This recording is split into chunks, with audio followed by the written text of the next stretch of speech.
तो जैसा कि हमने पिछले एपिसोड में देखा था, जहां पर हान सोरा ली की काफी मजाक उड़ा रही थी, लेकिन कॉन्टिनेंट के सबसे इम्पोर्टेंट लोगों में से एक होने के बावजूद आखिरकार ली इन सभी चीजों को कैसे सह सकता था। इसलिए उसने अपने जूलियाना से हान सोरा को इतना ज्यादा डरा दिया जिसकी वजह से वो कांपने लगी थी, और इन सब की वजह से हान सोरा काफी गुस्से में आ गई थी और उसने डिसाइड किया था कि वो ली से बदला लेकर रहेगी। और फिर उसने ली को ब्लैकमेल करने के लिए उसके पास काफी सारे फोटोज को लेकर पहुंच गई थी, जिसके अंदर वो उन सभी लोगों के साथ रंगोली मना रहा था। लेकिन ली को इससे कोई भी फर्क नहीं पड़ता क्योंकि इसके बारे में पहले से हयान को पता है। लेकिन उन दोनों के झगड़ों के बीच वहाँ पर हयान पहुँच जाती है और उन दोनों के ऐसे पोजीशन को देखकर वो काफी गुस्से में आ गई थी, और अंत में जाकर उसने हान सोरा को काफी ही ज्यादा टॉर्चर किया और उसके एक आंख को फोड़ दिया। इन सभी इंसिडेंट के बाद हान सोरा को समझ में आ गया कि हयान एक ईमानदारी है जो सिर्फ ली के लिए किसी को भी मार सकती है, और अच्छा होगा वो कभी भी उन लोगों के बीच ना आए। और फिर उसके बाद ली किम के साथ डिमोन्स्ट्रेशन के अंदर आ जाता है, जहाँ पर वे सभी लोग आए थे जिन्होंने ट्यूटोरियल को क्लियर किया था। लेकिन उन सभी लोगों के बीच एक काफी टैलेंटेड पर्सन था जिसका नाम चांगरियोल था, और उसके एबिलिटी को चेक करने के लिए किम उसे एक मैच के लिए चैलेंज करता है। उनकी बातों से चांगरियोल काफी हैरान था और फिर उन्हें देखते हुए अपने मन में कहता है, आखिरकार इसका क्या मतलब है। मुझे ऐसा लगता है कि ली कियोंग को पता चल चुका है कि मैं उसे इन्वेस्टिगेट कर रहा था, कि वह मेरे एबिलिटी को देखना चाहता है। तो ठीक है, वैसे भी मैं ब्लू गिल्ड के अंदर जाना चाहता था, ये मेरे लिए काफी अच्छा है। और फिर रेडी होते हुए कहता है, मैं आपको पहले ही वार्निंग दे देता हूँ, मैं बिल्कुल भी होल्ड बैक नहीं करूंगा। और अपनी मन में कहता है, चलो इनके साथ थोड़ी देर खेल लेते हैं। अगले सीन में हम देखते हैं जहाँ पर वे दोनों एक दूसरे से फाइट करने के लिए एक खाली स्पेस में आ गए थे। चांगरियोल अपने फुल पावर के साथ किम के ऊपर अटैक करता है, लेकिन किम उसके अटैक को काफी इजीली ब्लॉक कर लेता है, और ऐसे ही वे दोनों एक दूसरे से फाइट करने लगते हैं। किम कहता है वो काफी टैलेंटेड है और ऐसा लगता है कि फ्यूचर में चलकर वो एक असासिन बन सकता है, लेकिन इतना काफी नहीं है, और अपने स्वॉर्ड के साथ उसे दूर फेंक देता है। लेकिन चांगरियोल फिर से अपने स्वॉर्ड के साथ उसके ऊपर अटैक करता है, लेकिन उस अटैक को किम इजीली डॉज कर लेता है, और अपने मन में कहता है उसके अटैक के अंदर कुछ मिस है जो उसे असासिन बनने में रोक रहा है, और अपने स्वॉर्ड के साथ चांगरियोल के ऊपर अटैक कर देता है। लेकिन चांगरियोल मेन पॉइंट पर उस अटैक को डॉज कर लेता है और उससे एक प्रॉपर डिस्टेंस बना लेता है। किम कहता है मुझे टैलेंटेड लोगों की जरूरत है जो फ्यूचर में मेरी मदद कर सके। चांगरियोल काफी परेशान था क्योंकि किम के सामने टिकना काफी मुश्किल था, और फिर वो वापस से अपने नाइफ को रखने लगता है। किम उससे गुस्से में कहता है, क्या तुम सरेंडर कर रहे हो। चांगरियोल कहता है नहीं, मेरा शूलेस खुल गया है, जिससे किम काफी हैरान था, लेकिन उसे टाइम दे देता है। चांगरियोल आराम से अपने शूलेस को बांधने लगता है। किम उसकी तरफ काफी ध्यान से देख रहा था क्योंकि वो अचानक से अपने हाथों में मिट्टी उठाने लगता है। कि मुस्कुराकर कहता है इसका ये मूव काफी अच्छा है, और फिर वो उसी मिट्टी के साथ किम के ऊपर अटैक करता है जिससे उसका विजन ब्लॉक हो जाए, और फिर एक पॉइजन नीडल के साथ किम के ऊपर अटैक कर देता है। लेकिन किम काफी इजीली उस नीडल को पकड़ लेता है, जैसे मानो वो उसके लिए कुछ भी ना हो। ली को भी एहसास होता है कि इसी चीज की वजह से वो हमेशा मास्क पहन कर रखता है। किम ली से इशारे में कहता है ये काफी टैलेंटेड है, हमें इसे अपने गिल्ड के अंदर शामिल करना होगा। ली अपने मन में कहता है अच्छा हुआ मैंने किम को उस पर्सन से फाइट करने के लिए कह दिया था, नहीं तो मैं उसके सभी हरकतों की वजह से उसे ऊपर भेजने वाला था, क्योंकि उसने मुझे इन्वेस्टिगेट किया था। लेकिन अब मुझे पता चल चुका है कि वो काफी टैलेंटेड है, तो अगर मैंने उसे मार दिया तो इससे मेरा ही काफी नुकसान होगा। तभी अचानक से उसके साइड में जीहे आ जाती है और कहती है मुझे भी वो पर्सन अपने गिल्ड के अंदर चाहिए। वो काफी हैरान हो जाता है और कहता है आखिरकार तुम यहाँ पर क्या कर रही हो। जीहे उससे कहती है कि उस पर्सन का क्लास असासिन क्लास है, और मुझे ऐसा लगता है कि वो ब्लैक स्वान गिल्ड के लिए परफेक्ट है। और फिर उसके ऊपर अल्टीमेट क्यूटनेस का अटैक करती है और कहती है क्या तुम उस पर्सन को हमारे गिल्ड के अंदर शामिल होने दे सकते हो। ली भी उसके अटैक को कॉपी करता है और उसके अटैक को डिफ्लेक्ट कर देता है और कहता है नहीं, मैं बिल्कुल भी ऐसा नहीं कर सकता।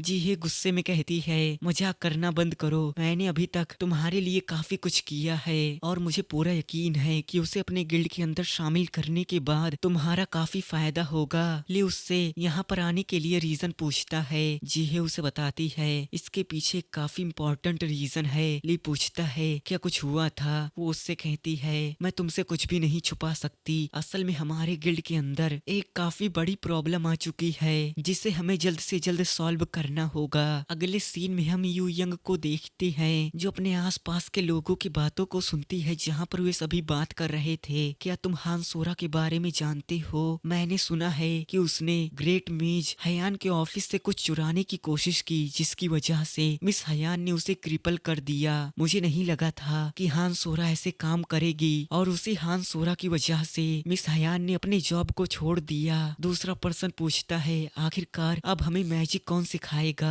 और हान सोरा को गाली देता है। यू यंग हान सोरा के बारे में याद करती है जहाँ पर उन सभी ने साथ मिलकर ट्यूटोरियल को क्लियर किया था और वो कहती है क्या मुझे उससे मिलने के लिए जाना चाहिए। तभी वहाँ पर उन्हीं का एक टीम मेंबर यानी कि किम चियोल आता है। उसे देखकर वो काफी खुश हो जाती है और कहती है तुमने काफी अच्छा किया, सच में तुम काफी कूल हो। और उसके रिएक्शन को देखकर ऐसा लग रहा था कि वो उसे काफी पसंद करती है। और यो यंग लगातार किम चियोल की तारीफ कर रही थी लेकिन वो उसे काफी अजीब तरीके से देखता है और कहता है मैंने सुना है कि तुम्हें ब्लू गिल्ड से ऑफर आया था। यू यंग उसे बताती है हाँ बिल्कुल, असल में इंस्ट्रक्टर ली कियोंग ने मुझे अपने गिल्ड के अंदर इनवाइट किया था और ऐसा लगता है कि वे काफी अच्छे हैं लेकिन मुझे नहीं पता कि आखिरकार उन्होंने मुझे चूज क्यों किया। किम चियोल हंसते हुए कहता है आखिरकार तुम मुझसे इसके बारे में क्यों पूछ रही हो, इसलिए जल्दी से मुझे बताओ क्या तुम सिर्फ ब्लू गिल्ड के अंदर जाने के लिए ली कियोंग के साथ सो चुकी हो।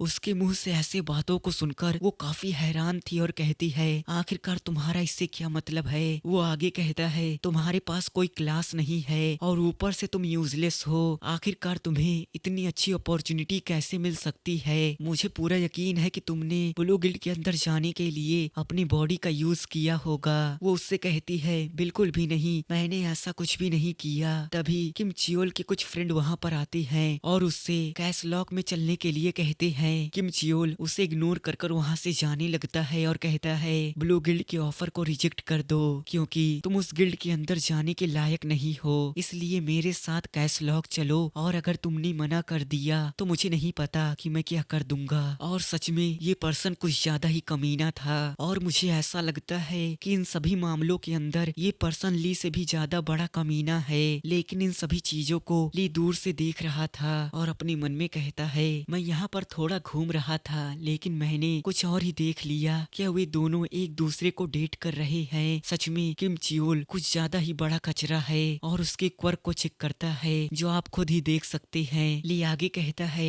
मैं यू यंग को इसी तरह कैसलॉक में नहीं जाने दे सकता क्योंकि उसका स्ट्रेंथ लेजेंडरी रैंक से भी ऊपर है, मुझे उसकी मदद करनी होगी। लेकिन वो अपने सामने देखकर काफी हैरान था क्योंकि यू यंग काफी गुस्से में दीवार पर पंचेस मार रही थी और गुस्से में कहती है आखिरकार उस कचरे की हिम्मत कैसे हुई मुझसे इस तरह बात करने की। अब मैंने डिसाइड कर लिया है कि मैं ब्लू गिल्ड के अंदर जाऊंगी, मैं उस कचरे को बिल्कुल भी नहीं छोड़ूंगी। उसके ऐसे रूप को देखकर ली पूरी तरीके से घबरा जाता है और कहता है अच्छा होगा कि मैं उसके बीच ना आऊं। अगले सीन में हम रात का सीन देखते हैं जहाँ पर किम वापिस से ब्लू गिल्ड जा रहा था और ली से कहता है सच में चांग रियोल काफी टैलेंटेड है और ऊपर से उसका क्लास असासिन है, इसका मतलब वो फ्यूचर में ब्लू गिल्ड की काफी हेल्प करेगा और ये सब सिर्फ तुम्हारी वजह से हो पाया। ली भी काफी खुश था। वो वहाँ से जाते हुए कहता है और तुम्हें हयान के बारे में चिंता करने की जरूरत नहीं है क्योंकि आजकल उसकी हालत काफी ठीक है, तो अब मैं तुमसे गिल्ड के अंदर मिलता हूँ और फिर वहाँ से चला जाता है।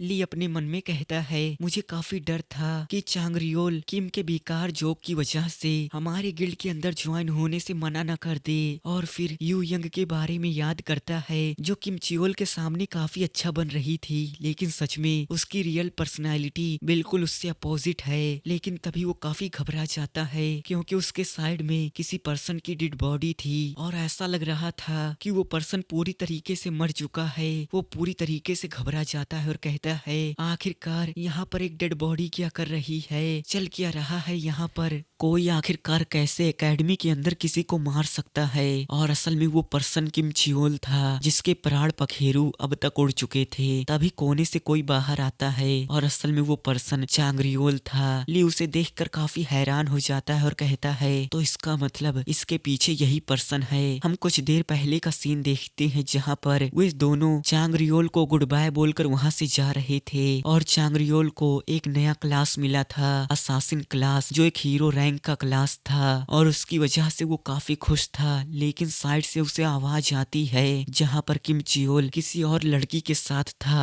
और असल में वो यू यंग को धोखा दे रहा था। वो लड़की उससे कहती है तो क्या तुम उसका यूज करने वाले हो? वो कहता है हाँ तुमने सही कहा। वो लड़की कहती है सच में तुम काफी लकी हो क्योंकि तुम उसकी हेल्प से ब्लू गिल्ड के अंदर जा सकती हो। वो कहता है नहीं, अब मुझे ब्लू गिल्ड के अंदर नहीं जाना। वो कहती है क्या तुम्हें जलन हो रही है? वो मुस्कुराते हुए कहता है बिल्कुल भी नहीं, वो बस मेरी एक बॉडी गार्ड है। नहीं, अगर मैं सच कहूँ तो वो बस मेरी एक नौकर है, यानी कि स्लेव। ये सुनकर चांगरियोल काफी गुस्से में आ जाता है और उसे ट्यूटोरियल वाले दिन याद आते हैं जहाँ पर यू यंग ने उसकी काफी मदद की थी और वो हमेशा किम चियोल की हर एक बात मानती थी। किम चियोल आगे कहता है वो काफी स्ट्रांग है इसलिए मैं उसका काफी अच्छे से यूज कर सकता हूँ। और क्या तुम्हें पता है कि आखिरकार मैंने उसे टेम कैसे किया? अगर मैं सच कहूँ तो अब उसके ऊपर मेरा पूरी तरीके से कंट्रोल है और मैं जब भी चाहूँ उससे कुछ भी करवा सकता हूँ। लेकिन उसे नहीं पता कि यू यंग पहले से ही उसका टेटवा दबाने के लिए तैयार है। यू यंग ने कहा था कि मैं काफी पावरफुल हूँ जिसकी वजह से सभी लोग मुझसे काफी डरते हैं। और उस समय किम चियोल ने उससे कहा था मैं जैसा तुमसे कहता हूँ ऐसा करो, अगर तुम दूसरों को चोट नहीं पहुँचाना चाहती। और हंसते हुए उस लड़की से कहता है मैंने बस उससे यही कहा और उसने मेरे ऊपर यकीन कर लिया। सच में वो बस एक बेवकूफ है। और अगर मैंने उससे कह दिया कि तुम जाकर मेरे लिए अपनी जान दे दो तो वो खुशी खुशी मर जाएगी, क्योंकि सच में किम चियोल कुछ ज्यादा ही कमीना था। और वो कहता है आखिरकार उसकी हिम्मत कैसे हुई? कोई बात नहीं, अभी भी मेरे पास यू यंग है जिसका मैं यूज कर सकता हूँ। जो भी हो मेरे पास मेरा पूरा प्लान है। लेकिन अचानक से उसके पीछे चांगरियोल आ जाता है और उसके गर्दन को पकड़ लेता है। वो उसे रुकने के लिए कहता है लेकिन तब तक काफी देर हो चुकी थी। चांगरियोल कहता है ट्यूटोरियल के अंदर एक मॉन्स्टर ने मेरे ऊपर अटैक कर दिया था लेकिन उस समय मुझे यू यंग ने बचाया था। उसने बिना किसी हेजिटेशन के खुद को खतरे में डाल दिया, यहाँ तक कि उसके पास कोई भी वेपन नहीं था। और असल में यू यंग तुम्हारी कोई पर्सनल स्लेव नहीं है बल्कि वो मेरी सेवियर है जो किसी की भी मदद करने से पहले बिल्कुल भी नहीं सोचती। और वो वहीं पर किम चियोल को नॉक कर देता है। लेकिन सिचुएशन काफी खराब हो चुकी थी क्योंकि किम चियोल मर चुका था। वो घबराते हुए कहता है मैं बस उसे बेहोश करना चाहता था और चिल्लाकर कहता है। किम चियोल सीन प्रेजेंट में आता है जहाँ पर ली आ चुका था और वो उसे देखकर कहता है मैं तो टहलने आया था लेकिन यहाँ पर तो गंदे काम हो रहे हैं। कोई बात नहीं, वैसे भी मैं किम चियोल को खुद ही मारने वाला था क्योंकि मुझे यू यंग अपने गिल्ड के अंदर चाहिए। लेकिन एक और प्रॉब्लम है, कहीं वो मुझे मारने की कोशिश न करे क्योंकि मैंने उसे देख लिया। और फिर उससे कहता है तुम सच में अपने स्ट्रेंथ को कंट्रोल नहीं कर सकते, तुम्हें ध्यान देना चाहिए क्योंकि तुम्हें एक नया क्लास मिला है और मुझे नहीं लगा था कि तुम इतना इमोशनल हो जाओगे। ऐसा लगता है कि तुम यू यंग को काफी पसंद करते हो। और अपने मन में कहता है ओह शिट, मैं तो फेल हो गया। ली आगे कहता है तुमने मुझे इन्वेस्टिगेट किया क्योंकि तुम्हें डर था कि कहीं मैं उसका दूसरों की तरह यूज न करूं। और मुझे नहीं पता कि तुम मेरे बारे में कितना जानते हो। तुमने इन सभी फोटोज को अपने पास रखा क्योंकि तुम्हें डर था कि कहीं मैं यू यंग के साथ कुछ कर न दूं। वो अपनी पावर को रिलीज करते हुए कहता है क्या मैं उसे यहीं पर मार दूं? उसे काफी कुछ पता चल चुका है। ली हंसते हुए कहता है क्या तुम मेरे साथ निगोशिएट करना चाहते हो? ऐसा नहीं है, मैं तुम्हें ब्लैकमेल कर रहा हूँ। मुझे बस तुम्हारे पावर की जरूरत है और इससे तुम्हें भी फायदा होगा। ऊपर से तुम मुझे शुरू से ही पसंद हो और इसी वजह से मैं तुम्हें अपनी गिल्ड के अंदर शामिल करना चाहता हूँ। और सबसे इम्पोर्टेंट, और उसके क्वर्क को देखता है जो असल में लॉयल डार्कनेस था, जिसका मतलब वो कभी भी अपने मास्टर को धोखा नहीं देगा। और अपने मन में कहता है मैं तुम्हारे जैसे एक नौकर को कभी भी खुद से दूर नहीं जाने दूंगा। और उससे कहता है मैं तुम्हें सपोर्ट करूंगा, इसलिए मेरा शैडो बन जाओ। तुम इसके बारे में क्या सोचते हो? मुझे यकीन है कि तुम यू यंग के साथ ब्लू गिल्ड ज्वाइन करना चाहते हो। चांगरियोल ली को देखते हुए अपने मन में कहता है लोग कहते हैं कि डेविल एंजल का मास्क पहन कर रखते हैं और मुझे यकीन है कि अगर मैंने इस ऑफर को रिजेक्ट कर दिया तो वो मुझे मार देगा, और अगर मैंने उसके ऑफर को एक्सेप्ट कर लिया तो मैं बैटल के अंदर उन सभी बेवकूफों की तरह मारा जाऊंगा जो उसके लिए काम करते हैं। लेकिन आखिरकार मुझे इससे कोई फर्क क्यों नहीं पड़ रहा। मुझे पता है कि बाद में चलकर वो मुझे अबेंडन कर देगा, लेकिन मुझे इससे कोई भी दिक्कत नहीं हो रही। आखिरकार ये कैसी फीलिंग है, और मुझे ऐसा लग रहा है कि मैं काफी लंबे समय से इसी मोमेंट का इंतजार कर रहा था। ली मुस्कुराते हुए कहता है, अगर तुमने ऐसा किया तो मैं तुम्हें सैलरी भी दूंगा। वो उसके ऑफर को एक्सेप्ट कर लेता है और कहता है, मुझे एक रूम चाहिए और एक वेपन। वो कहता है, क्यों नहीं। चांग-रियोल अपने मन में कहता है, ली कियोंग जो सिर्फ अच्छा बनने की एक्टिंग करता है लेकिन असल में वो एक डेविल है, और मेरे हिसाब से मेरे लिए उसके साइड रहना सबसे बेस्ट है क्योंकि मैं एक असासिन हूँ। और फिर उससे कहता है, वाइस गिल्ड मास्टर ली कियोंग, मैं फ्यूचर में आपके साथ काम करने के लिए तैयार हूँ। ली भी काफी खुश था क्योंकि अब उसे एक ऑफिशियल सबऑर्डिनेट मिल चुका था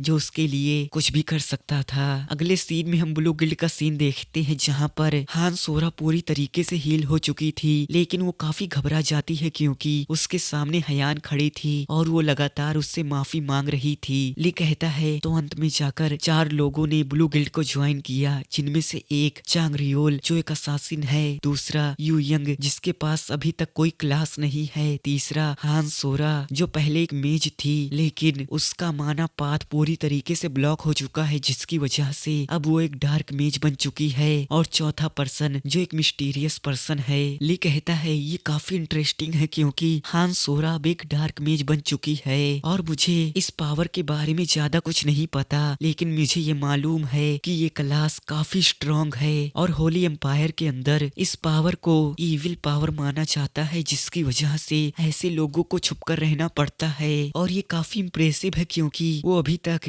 अपनी पूरी कोशिश कर रही है, और मुझे ऐसा लगता है कि हयान को उसके लिए काफी बुरा लग रहा है क्योंकि उस समय उसने कुछ ज्यादा ही कर दिया था। हान सोरा हयान को शांत करने लगती है क्योंकि वो कुछ ज्यादा ही रो रही थी। तभी पार्क हंसते हुए कहता है, अब हमारे पास और भी ज्यादा लोग आ चुके हैं। उसके पीछे से गीमो आ जाता है और कहता है, चलो इस गिल्ड को एक अमेजिंग गिल्ड बनाते हैं। उसकी आवाज सुनकर वो काफी हैरान हो जाता है और कहता है, आखिरकार तुम यहाँ पर क्या कर रहे हो। गीमो उसे बताता है, असल में मैंने ब्लू गिल्ड को ज्वाइन कर लिया, और असल में वो मिस्टीरियस पर्सन गीमो ही था जो ऊपर से एक प्रिस्ट है लेकिन अंदर से एक प्रोफेशनल एक्टर। और जब मैंने उसके बारे में चाहिरा से बात किया तो उसने मुझे तुरंत ही परमिशन दे दिया कि मैं गीमो को अपने गिल्ड के अंदर लेकर जा सकता हूँ। वे दोनों अपनी यूनिक पोज मारते हुए कहते हैं, मैं अपनी पूरी जिंदगी ब्लू गिल्ड के साथ लॉयल रहूंगा और अपनी पूरी कोशिश करूंगा। यू यंग हंसते हुए कहती है, सच में सभी लोगों के पास काफी अच्छे क्लास हैं। ली उससे पूछता है, क्या तुम्हारे पास अभी तक कोई क्लास नहीं है। यू यंग बताती है, नहीं, अब मेरे पास एक क्लास है, क्या आप उसके बारे में जानना चाहते हैं। ली अपने मन में कहता है, मैं उसे बैटल के अंदर एक टैंक बनाना चाहता था। वो उससे कहती है,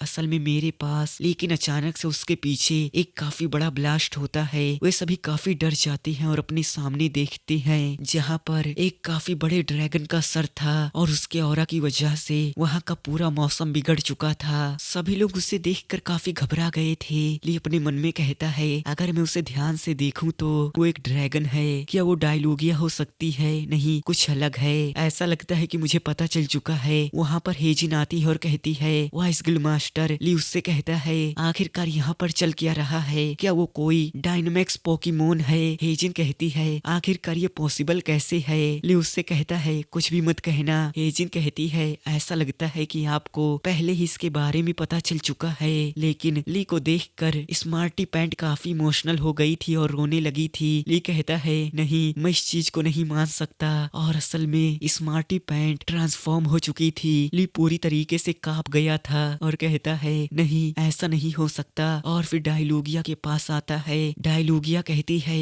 हनी, जल्दी से हमारी क्यूट डायलूरिया की मदद करो क्योंकि उसका सर छत में फंस चुका है। ली उससे कहता है, सबसे पहले शांत हो जाओ, और क्या सच में वो हमारी स्मार्टी पैंट है। आखिरकार उसके साथ क्या हुआ। वो उससे कहती है, असल में उसकी बॉडी ट्रांसफॉर्म हो चुकी है। ली कहता है, लेकिन आखिरकार उसका सर इतना बड़ा क्यों हो गया। डायलूगिया उसे बताती है, असल में हम यहाँ पर काफी खुशी खुशी रह रहे थे, लेकिन जब उसे पता चला कि तुम वापस गिल्ड में आ रहे हो तो वो तुम्हारा इंतजार करने लगी थी। और जैसे ही उसने सुना कि तुम वापस आ चुके हो वो भागने लगी और अंत में जाकर उसका सर छत में फंस गया। ली कहता है आखिरकार वो क्यों रो रही है, रोना तो मुझे चाहिए। और चिल्लाकर कहता है स्मार्टी पैंट हिलना बंद करो, लेकिन उसके हिलने की वजह से पूरा छत टूट जाता है। डायलूरिया चिल्लाकर कहती है डायलूरिया जल्दी से मदर के पास आओ, लेकिन वो उसे पूरी तरीके से इग्नोर कर देती है और ली के पास जाकर उसे चाटने लगती है। डायलूरिया चिल्लाकर कहती है मेरी बच्ची। ली पूरी तरीके से टूट चुका था और कहता है मेरी वाइफ यानी कि डायलूरिया ने पहले ही लोन ले लिया था और अभी तक मुझे उसे पे करना है।